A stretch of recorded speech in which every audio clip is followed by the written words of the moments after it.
మన దగ్గరికొచ్చి మనల్ని ఆక్రమించో లేకపోతే మనల్ని ఇది చేసేంత సీన్ అయితే పాకిస్తాన్ సోల్జర్స్‌కి వాళ్ళ వ్యవస్థకి లేదసలు.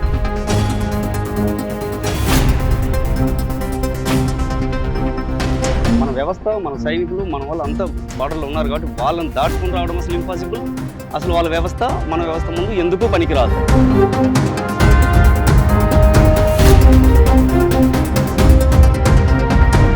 రాజీనామాకు సిద్ధంగా ఉన్నారు. రాజీనామా చేసి మేము చెయ్యం యుద్ధం అని చెప్పేసి కూడా న్యూస్ అయితే మనకు బయటికి రావడం జరిగింది. నిజంగానే అంత పిరుగోలు అంటారా పాకిస్తాన్? అంటే ఏ సోల్జర్ కూడా పెరిగి అనేసి మనం అనలేం. కానీ వాళ్ళకి ఓటమి అనేది వాళ్ళకి ఖచ్చితంగా కనిపిస్తుంది, ఎదురుగా కనిపిస్తుంది.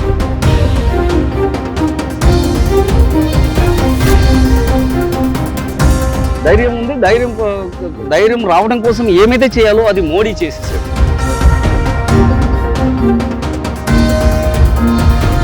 Danger, Indian army means danger అనే స్థాయికి తీసుకొచ్చింది మన Modi sir. Welcome to Suman TV. నేను వెంకటేష్ని.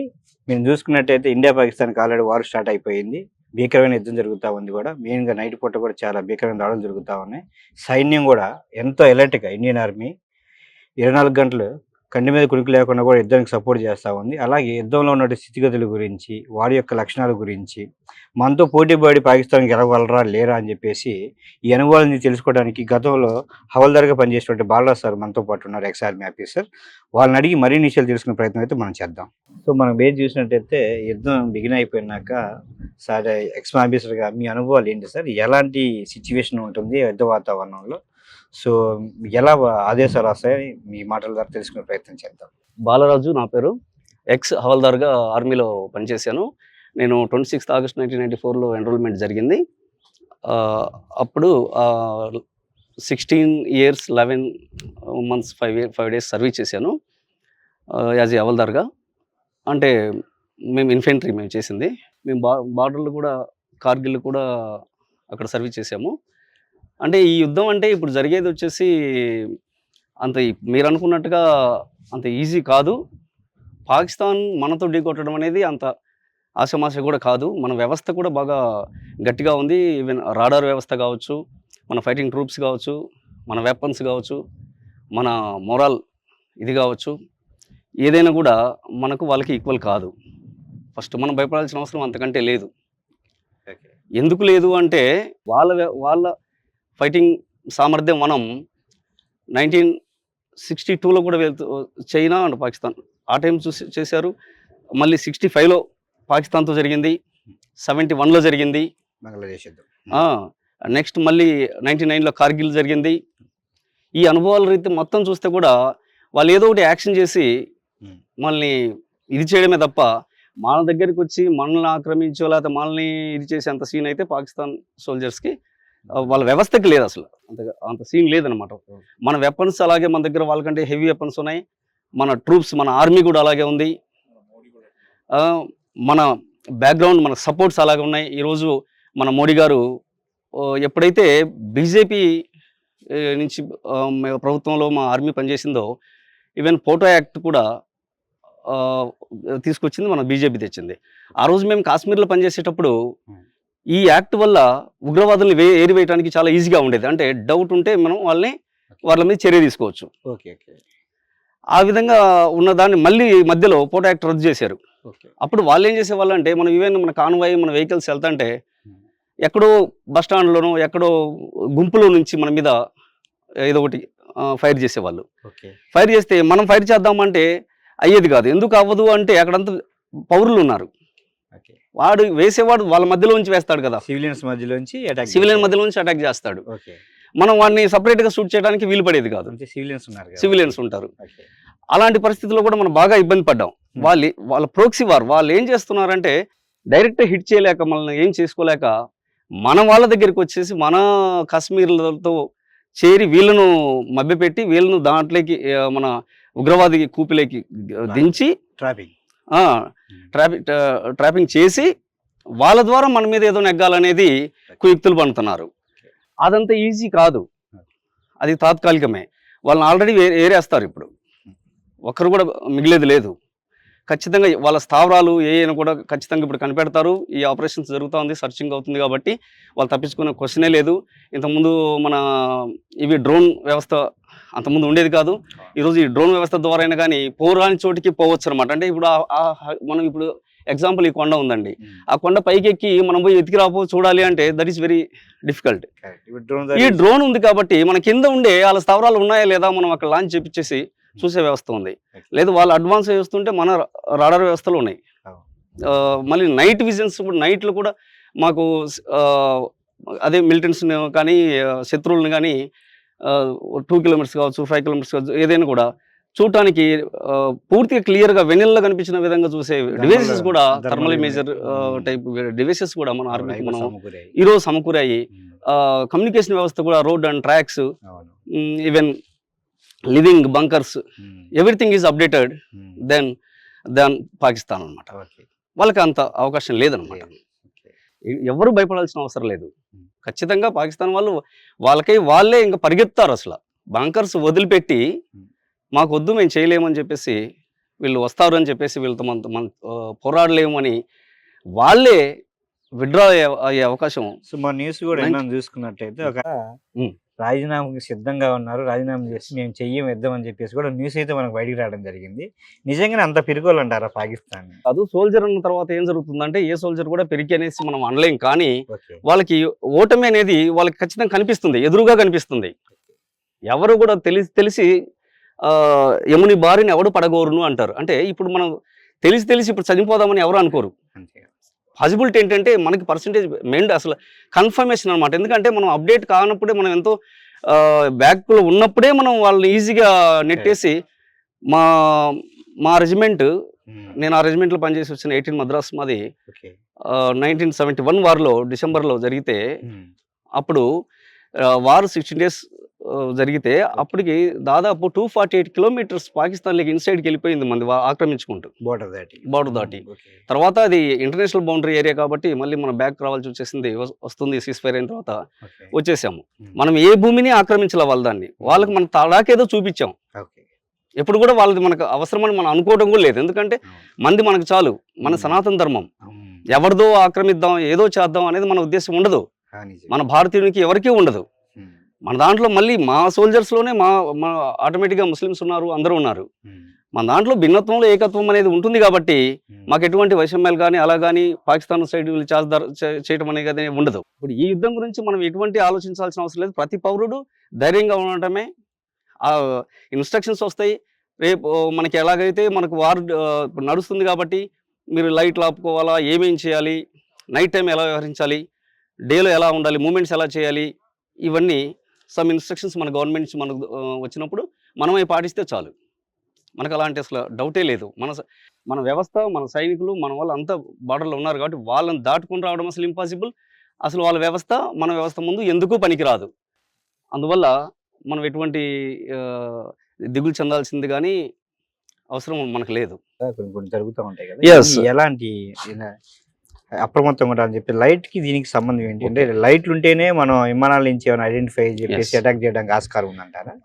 ఇప్పుడు లైట్ ఉంటే ఏమవుతుందంటే ఎప్పుడైతే నైట్ టైంలో లైట్ ఉంటేనే కదా మనకు కనిపించే టార్గెట్కి ఈజీగా వాళ్ళు ఫైండ్ అవుట్ చేయడానికి కానీ టార్గెట్ను చేజ్ చేయడానికి కానీ దట్ ఈస్ వెరీ ఈజీ అనమాట. సో మనం ఏం చేస్తామంటే లైట్ ఆఫ్ చేసి ఉంటే వాళ్ళు ఏ విధంగా వచ్చినా కూడా వాళ్ళకి కష్టం అవుతుంది. అది అదే లైట్లు ఉంటే ఈజీ అనమాట. ఆ లైట్ల మీద వేసేస్తాడు. అంటే లైట్ల దగ్గర ఏదో ఉంటేనే కదా లైట్లు ఉన్నాయి అనేది వస్తుంది. ఇప్పుడు లైట్ లేకపోతే ఏంటంటే అది బిల్టప్ ఏరియా కాదు అని మనం నిరూపిస్తాం. అది మేబీ కొండలు కావచ్చు, లేకపోతే పొలాలు కావచ్చు, ఏదైనా అయి ఉండొచ్చు, సమ్ ఓపెన్ ఏరియా అయి ఉండొచ్చు. దీన్ని మనం విధంగా వాళ్ళకి చూపించడం కోసం మనం దాని నుంచి మనం బయటపడడం కోసం ఆ లైట్ ఆఫ్ అనేది మనం చేస్తాం అనమాట. పాకిస్తాన్లో నిరంతరంగా డ్రోన్లు పంపిస్తూనే ఉంది కదా, ఆ డ్రోన్ టెక్నాలజీ అంత ఎక్కడి నుంచి వచ్చిందంటే ఇతర దేశాలు సపోర్ట్ చేయబట్టే వస్తున్నారా, లేదంటే పాకిస్తాన్కి సొంతంగా ఎదిగే కెపాసిటీ ఉందంటే ఆర్మీ పరంగా తన సొంతంగా మన ఆత్మనిర్భర్ భారత్లో ఎలాగైతే మనం అన్ని ఆయుధాలు సమకూర్చుకుంటున్నాము independent make in India model, పాకిస్తాన్కి అది ఉందని అనుకుంటున్నారా, మీరు భావిస్తున్నారా? వేరే దేశాల మీద ఆధారం. ఇప్పుడు డ్రోన్స్ అనేది మీరు మాట్లాడుతున్నారు. మీరు ఇప్పుడు ఈరోజు ఈ కెమెరా మనం వాడుతున్నాము. మనం ప్రతి మ్యారేజ్లో కూడా ఒక డ్రోన్ కెమెరా వాడుతున్నాము. దానికి పాకిస్తాన్ అవసరం లేదు, జపాన్ అవసరం లేదు. Drone means that big size, అంతే. పెద్ద సైజు, స్పీడ్, ఇవన్నీ దాంట్లో ఉంటాయి అన్నమాట. లగేజ్ తీసుకెళ్ళటం ఇవి దాన్ని అప్డేట్ చేసి తీసుకెళ్తారు. అయితే ఇక్కడ ఒకటేంటంటే వాళ్ళ డ్రోన్స్ ఎలా వస్తున్నాయి ఫ్లయింగ్ ఏరియాలోకి, మన జోన్‌లోకి ఎలా వస్తున్నాయి, మనం చూడట్లేదా అనేది మీరు అనొచ్చనమాట.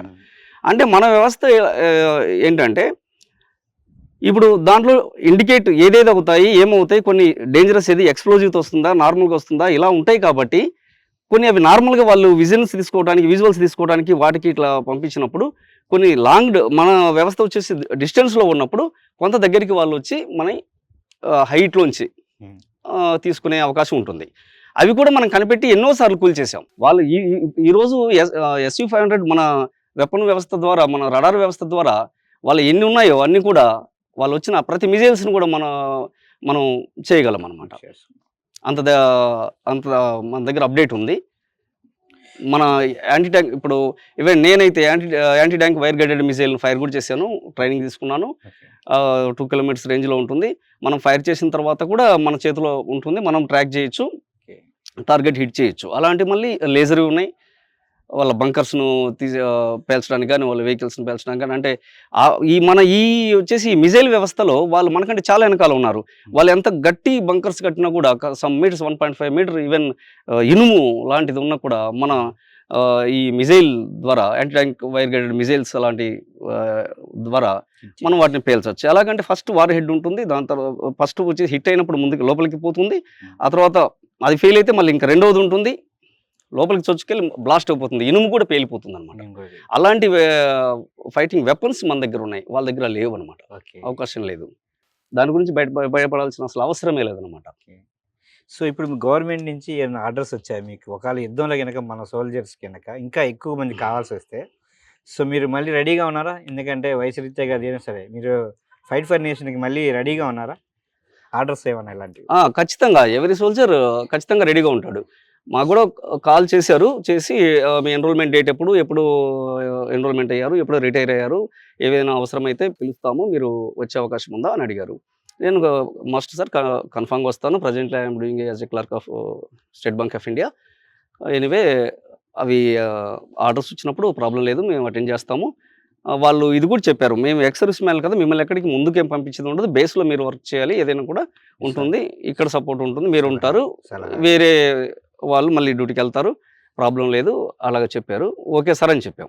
వాళ్ళు 90% మీరు దాదాపు 13 ఇయర్స్ అవుతుంది కదా! మీరు రిటైర్డ్ అయ్యే అవసరం లేకపోవచ్చు. అయినా మీ అభిప్రాయం కనుక్కుందామని ఫోన్ చేసాము అని చెప్పేసి మన కాల్ కూడా మన సెంటర్ నుంచి వచ్చింది. వస్తే మనం ప్రౌడ్‌గా ఫీల్ అయ్యాం. ఎందుకంటే ఇప్పుడు ఎవరమైనా చావనేది మన చేతుల్లో లేదు. ఇక్కడికి సెలవు మీద ఆర్మీలో సర్వీస్ చేస్తూ ఎంతోమంది సెలవు వచ్చి రోడ్ యాక్సిడెంట్‌లో చనిపోయారు. Lot of members. ఆయనేమన్నారు, చూడు ఊరికే వాడు పల్సర్ బైక్ మీద చనిపోయాడు అన్నాడు. అదే నువ్వు యుద్ధంలో చనిపోతే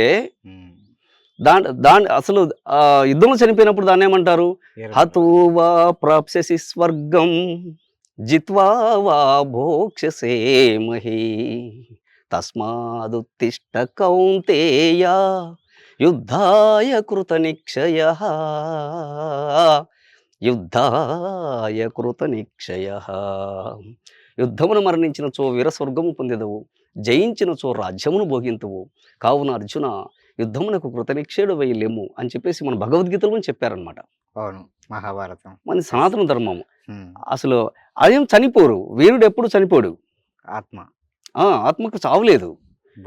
నైనం చిందంతి శస్త్రాణి నైనం దహతి పావకః నచైనం క్లేదయంత్యాపో నశోచయతి మారుతః నశోచయతి మారుతః.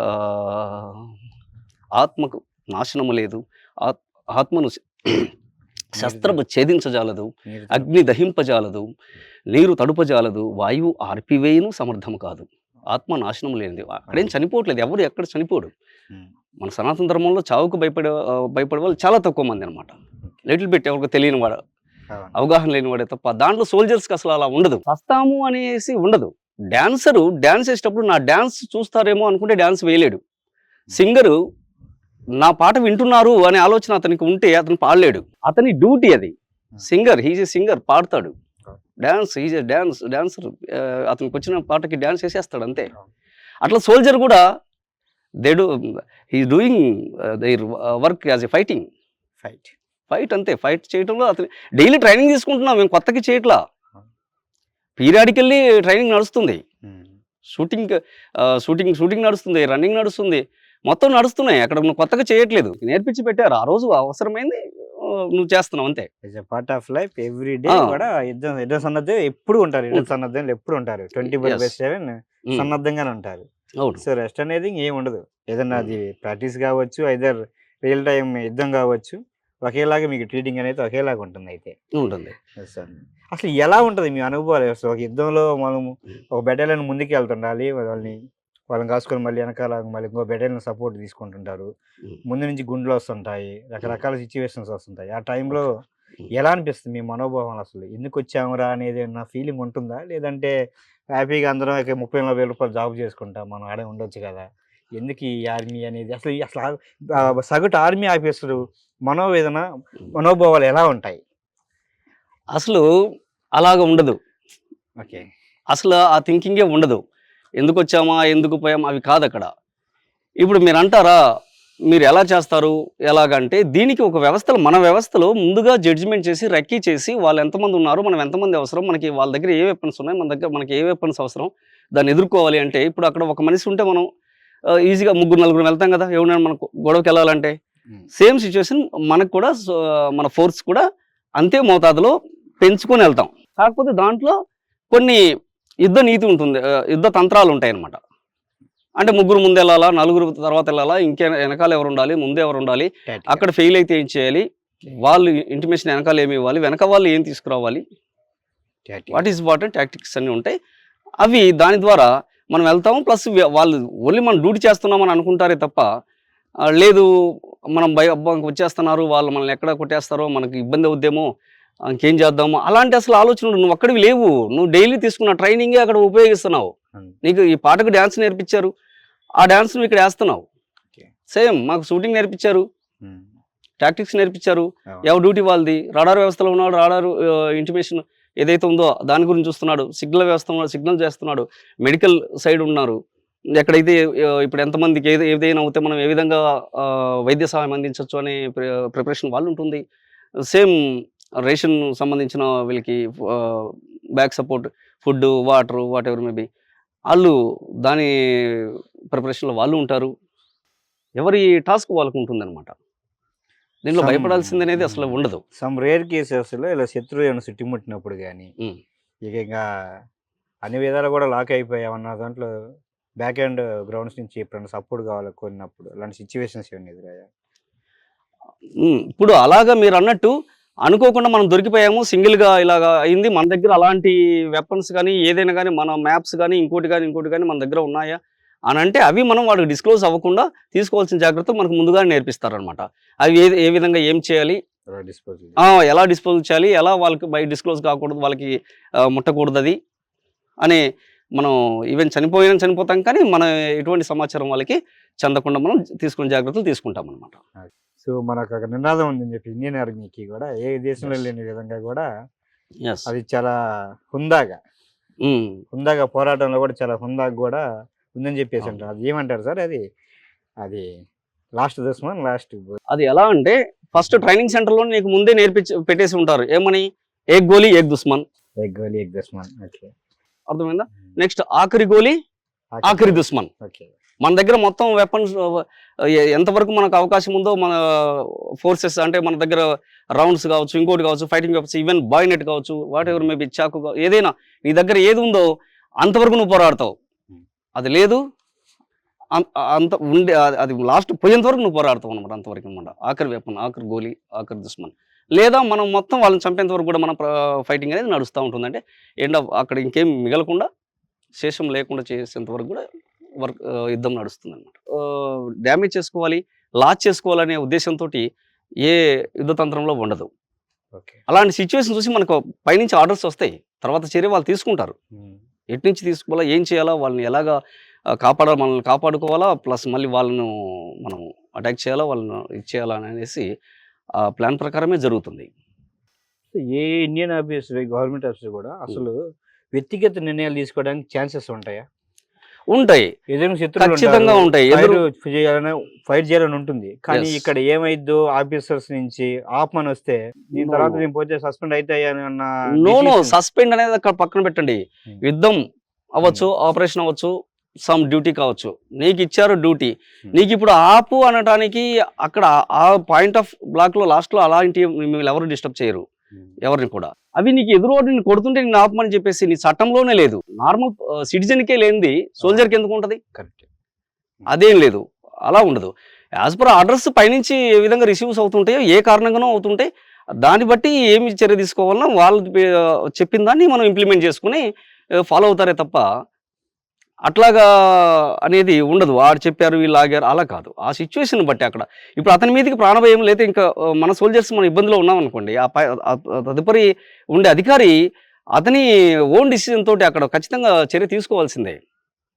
నా ముందు ఉండే సుపీరియరే ఏదైనా మోసం చేస్తున్నాడు అనిపించింది అనుకోండి, వెనకాల వాళ్ళు కూడా క్షమించరు. అవసరమైతే అతను పక్కకు నెట్టేసి కానీ అతను తీసి ఏదైనా ముందుకెళ్ళి ప్రొసీడ్ అవుతారు, కంటిన్యూ అవుతుంది అనమాట ఆపరేషన్. అలా ఆపడం అనేది ఉండదు. అవసరమైతే అతను ఏదైనా కుమ్మక్కైనాడని అట్లాంటి డౌట్స్ వస్తే మిగతా అసలు క్వశ్చన్ ఏమన్నా నెక్స్ట్ ఛార్జ్ తీసుకుని నెక్స్ట్ ఉండే అతని ముందుగా నెక్స్ట్ యాక్షన్ తీసుకుంటాడు. తర్వాత యాక్షన్ సెకండ్ ఉంటాడు కదా, సెకండ్ ఇన్ఛార్జ్ ముందుకెళ్ళిపోతాడు. మేబీ అతని అక్కడ క్యాజువాలిటీ అవ్వచ్చు, లేదు అతని మానసికంగా దెబ్బతిని ఉండొచ్చు, లేదు ఏదైనా ప్రాబ్లం ఇలాగ కూడా డిసిజన్ ఉండొచ్చు, అలా ఉంటుంది. అలాగా అప్పటికప్పుడు ఏదో వెనకాల నుంచి వచ్చేసి నిన్ను ఆపుతారు, వాళ్ళు కొడుతుంటే మనల్ని మీరు ఊరుకోండి అని చెప్పేసి అక్కడెక్కడ కూడా చెప్పరు కూడా. 2014లో మోడీ గవర్నమెంట్ వచ్చినాకైతే ఆర్మీకి ఫుల్ ఫ్లెడ్జ్డ్గా ఫ్రీ హ్యాండ్ అయితే జరిగింది. ఫస్ట్ అటు నుంచి ఒక గోళీ వస్తే ఇక్కడి నుంచి 10 గోళీలు వదలాలి, లేదంటే 50 గోళీలు వదలాలి. హై ఎండ్ దాకా మీరు చూడొద్దు, మీరు ఏం చేయాలనుకుంటే చేయండి అని చెప్పేసి ఆర్మీకి ఫుల్గా పవర్స్ ఇవ్వడం జరిగింది. ఇది ఒక రకంగా ఆర్మీలో నైతిక ధైర్యం నింపడం సబబే కదా. అసలు సబబ్ అనేది అక్కడ పక్కన పెడితే అసలు point Modi is weapon, weapon is Modi. మాకు ఆయన ఎప్పుడైతే ఇప్పుడు నీ దగ్గర ఆమినేషన్ మొత్తం నీకు పవర్స్ అంటే ఏ విధంగా ఇచ్చాడంటే, మొత్తం నీ దగ్గర వెపన్స్ కావాల్సినంత ఏవైతే నీకు ఎక్విప్మెంట్స్ అవసరమో, వెపన్స్ అవసరమో, నీకు సఫిషియెంట్ వెపన్స్ నీకు ఎప్పుడైతే ప్రొవైడ్ చేశాడో ఇది ఇంకా ఆటోమేటిక్గా ధైర్యం వచ్చేసింది. అంతకుముందు ఆపుతారు అనేది కాదు ఇక్కడ. అంతకుముందు ఇన్ని ఫెసిలిటీస్ నీకు కల్పించినప్పుడు ఎదురోడేమో కత్తి రైఫిల్ తీసుకొని వస్తుంటే నీ దగ్గర కత్తి తీసుకొని ఇచ్చి వాళ్ళని చంపంటే వాడు దూరం నుంచి నేను వేసేసి వెళ్ళిపోతాడు. ఇప్పుడు అలా కాదు, వాడి దగ్గర కత్తి ఉంటే మన దగ్గర రైఫిల్ ఉంది, వాడి దగ్గర ఏది ఉంటే దానికన్నా డబుల్ త్రిబుల్ మన దగ్గర వెపన్స్ మన దగ్గర ప్రొవైడ్ చేశారు మోడీ గవర్నమెంట్. ప్రతిదీ ఈవెన్ కమ్యూనికేషన్ దగ్గర నుంచి, రాడార్ దగ్గర నుంచి అన్ని కూడా మనకి అప్పటికిప్పటికి పూర్తిగా తేడా ఉందన్నమాట. అంటే మనకి ఈరోజు సఫిషియెంట్గా ధైర్యం ఉంది. ధైర్యం రావడం కోసం ఏమైతే చేయాలో అది మోడీ చేసేసాడు. చేసిన కారణంగా మనం ఈరోజు ఈవెన్ చైనాకు కూడా భయపడకుండా చైనా మనం చూసి భయపడుతుంది ఈరోజు. ఒకప్పుడు 62 వార్లో కొంత ఏరియాలో మనమే ఆ రోజు మనం సోల్జర్స్ అసలు లేరు, అక్కడ లేని టైంలో వాళ్ళు కొంత ముందుకు వచ్చేస్తే మనం ఇబ్బంది పడ్డాం. ఎందుకంటే మనకు అక్కడ కమ్యూనికేషన్ ఫారెస్ట్ అప్పుడు అరుణాచల్ కావచ్చు, అట్లాంటి ఏరియాలో మనకు రోడ్స్ అండ్ ట్రాక్స్ సరిగ్గా ఉండేవి కాదు. ఈరోజు ప్రతి చోట మన బార్డర్లో ఇన్ఫ్రాస్ట్రక్చర్ అనేది, రోడ్ అండ్ ట్రాక్స్ పూర్తిగా డెవలప్మెంట్ చేయడం, వెపన్ సిస్టమ్ అనేది పూర్తిగా అప్డేట్ చేయడం, దీంతో పాటు ఎన్రోల్మెంట్ చేసుకోవడం, దీన్ని బడ్జెట్లో కూడా మనకు ఎక్కువ బడ్జెట్ దాన్ని కేటాయించిన కారణంగా కూడా ఈరోజు ఆర్మీ ధైర్యంగా వాళ్ళలోనే పోరాడగలుగుతుంది. ఎవరు కూడా ఇండియన్ ఆర్మీని ఈజీగా ఇచ్చేసుకోలేడు. అంటే అమ్మో danger, Indian army is danger అనే స్థాయికి తీసుకొచ్చింది మన మోడీ సార్ అన్నమాట. సో మోడీ గవర్నమెంట్ వచ్చి ఒక సైనికుడికి ఆత్మస్థైర్యం నింపిన దాంట్లో ఎటువంటి డౌట్ అయితే లేదు. అలాగే రఫేల్ విమానాలు కొన్నారు ఫ్రాన్స్ నుంచి. సో ప్రతిపక్షాలు ఎన్నో గొడవలు చేశాయి, ఎందుకు మనకి విమానాలు అని చెప్పేసి. అలాగే రష్యా నుంచి S-400 కొన్నాము. అలాగే బ్రహ్మోస్ని అప్గ్రేడ్ చేసుకుంటా పోయారు, అగ్నిని అప్గ్రేడ్ చేసుకుంటా పోయారు, లాంగ్ రేంజ్ మిసైల్స్ అని సమకూర్చారు. ఇవన్నీ కూడా ఎందుకని చెప్పేసి, అన్నం ఉంటే చాలు కదా ఇవన్నీ ఎందుకని చెప్పేసి కూడా ప్రతిపక్షాలు గొడవ చేస్తూ ఉంటాయి. ఇది సైనికుడిగా మీరు ఒకసారి ఇవన్నీ విన్నప్పుడు ఎలా ఫీల్ అవుతుంటారు మీ మనోభావం? ఇప్పుడు ఎక్కడైనా కూడా దేవుడు ఉన్న దగ్గర దయ్యం ఉంటుందని చెప్పేసి వాళ్ళు పాలకపక్షం ఉన్నప్పుడు ప్రతిపక్షం ఉంటుంది. ప్రతిపక్షం ఏంటంటే ఎవరిని మోసగిస్తుంది? అమాయకుడిని మోసగిస్తుంది. ఎవరికైతే దీని గురించి అవగాహన లేదో వాడి ఓటింగ్ లాక్కోవడం కోసమో లేకపోతే ఇచ్చేయడం కోసం ఇవి మనకు అవసరం లేదు మనకెందుకు అంటది. ఎందుకంటే ఏదో ఒకటి డబ్బు వేస్ట్ చేస్తున్నాడని వాళ్ళకి భ్రమ కల్పించేసి ఓటు రాజకీయం చేయడానికి ప్రయత్నిస్తారన్నమాట. కరెక్ట్.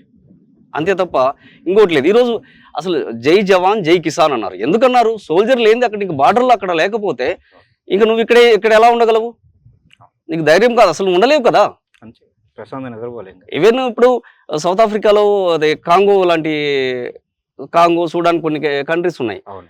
వాటిలో ఎంత పేదరికం ఉందంటే ప్రపంచంలోనే అతి పేదరికం.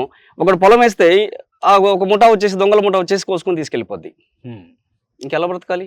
అవును. చూడాలి, దాంట్లో ఏనుగులు కూడా వదలరు. మరి చచ్చిపోయిన ఏనుగులు కూడా వదలరు. మరి తిండి లేక చచ్చిపోతున్నారు. అవును.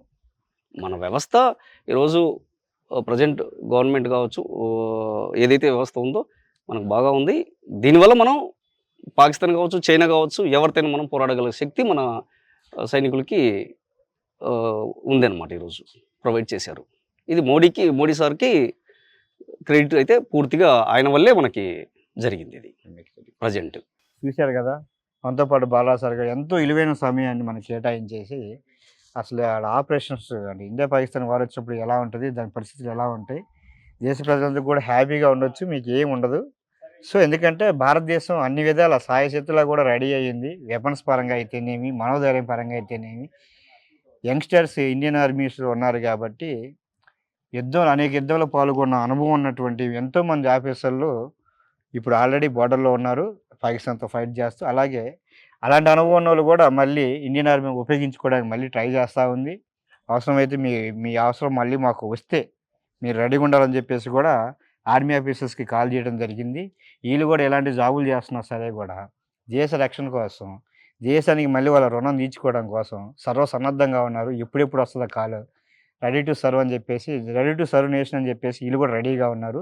సో ఆ విధంగా చూసుకుంటే అయితే చూశారు కదా, వయసు అనేది నిమిత్తం లేకుండా కూడా అందరూ దాదాపు 14 లక్షల మంది సర్వెంట్స్ ఇంకా రెడీగా ఉన్నారు బ్యాకప్లో. వాళ్ళందరూ కూడా యుద్ధానికి సిద్ధం అని చెప్పేసి కూడా మనకి పిలుపునివ్వడం జరుగుతూ ఉంది. సో ఇలాంటి ఇన్ఫర్మేషన్ ఇచ్చినందుకు thank you Bala sir. Okay, thank you. జై భారత్, జై హింద్. జై హింద్. నా పేరు Radhakrishna, infantry battalion 18 Madras service, Madras regiment మాది. నేను 1985లో ఎన్రోల్మెంట్, 2003లో రిటైర్మెంట్. తర్వాత నేను 86లో జమ్మూ కాశ్మీర్ సర్వీస్ 89 వరకు ఏ ఉగ్రవిజం అనేది జమ్మూ కాశ్మీర్ లేదు. ఫ్రీడమ్ సర్వీస్, హాయిగా ఉంది. అసలు ఆ సర్వీస్ అనేది చాలా ఫ్రీడమ్గా ఉండేది. ఎప్పుడైతే 90 నుంచి ఉగ్రవిజం స్టార్ట్ అయింది, 90 నుంచి చాలా ఇబ్బందులు పడుతూ అక్కడ కంటి మీద కునుకు లేకుండా సర్వీస్ చేసి ఉన్నాం అక్కడ. తర్వాత పరిణామాలు చూస్తే చాలా సమస్యాత్మకంగా ఉంది ఇది. ఇప్పుడు మన మోడీ వచ్చిన తర్వాతనే ఆర్మీకి ఫుల్ సర్వీస్, ఫుల్ పర్మిషన్స్ ఉండబట్టి ఆర్మీ వాళ్ళు ఛాతీ అప్ చేసుకొని సర్వీస్ చేస్తున్నారు ఇబ్బంది లేకుండా. ఈ మోడీ చెప్పుకో అంటే యుద్ధం స్టార్ట్ చేశాడు. అటువంటి సిచ్యువేషన్లో ఇంతవరకు ఏ ప్రధానమంత్రి చేసి ఉండడు, ముందు మరి ఏముండదో తెలియదు. కానీ మోడీ చాలా పవర్ఫుల్ క్యాండిడేట్, మనకు కావాల్సిన వ్యక్తి. అది ప్రజలందరూ తెలుసుకుంటే చాలా ఆనందంగా ఉంటుంది. ఆర్మీ సర్వీస్ అనేది ఎవరి కోసమో కాదు, ప్రజల కోసం. బార్డర్ దాటి వచ్చే ఒక వ్యక్తి లేడు, ఎవడు రానియరు కూడా. వారం రోజులు తిండి లేకపోయినా కానీ పోరాడటానికి మన భారతదేశ సైనికులు రెడీలో ఉంటారు. కానీ ఇతర దేశపు వాళ్ళు ఒక్క పూట టిఫిన్ లేకపోతే బోర్ల పండుకొని సర్వీస్ చేయలేరు, రైఫిల్ కిందేసి వెనక్కి వెళ్ళిపోతారు. మన దేశం వారం రోజులు తిండి లేకపోయినా ముందు పరిగెత్తే ప్రయత్నంలోనే ఉంటారు. అది మన భారతదేశం యొక్క పవరు. జై హింద్.